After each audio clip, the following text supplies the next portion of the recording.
actually had an 8 a.m. class. It was my first semester at Penn State, and classes had started a few weeks before then. And I remember going to my 8 a.m. class and coming back from the forum and turning on my TV and realizing that every news station had broken in with footage of the World Trade Center.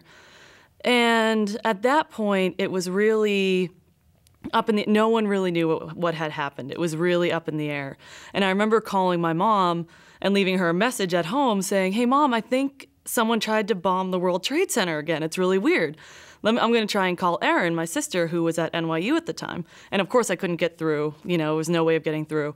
And I was watching at the time and just, kind of engrossed like everyone else was, and remember seeing the second plane hit the second tower and just realizing that this was not an accident. This was not, just someone who was playing a prank or whatever it might be. This was an attack, a serious attack that, I obviously had never lived through. I was 17, had never even experienced any kind of attack like that on U.S. soil. So I remember thinking to myself, just trying to rationalize my emotions and figure out what was going on through my head. And looking back now, I just remember feeling shock and anger and sadness and fear for my sister, who was in New York at the time, and trying to get through. And 10 years later, I still look back on it as just this moment that will forever shape my life. I mean, my mom talks about where she was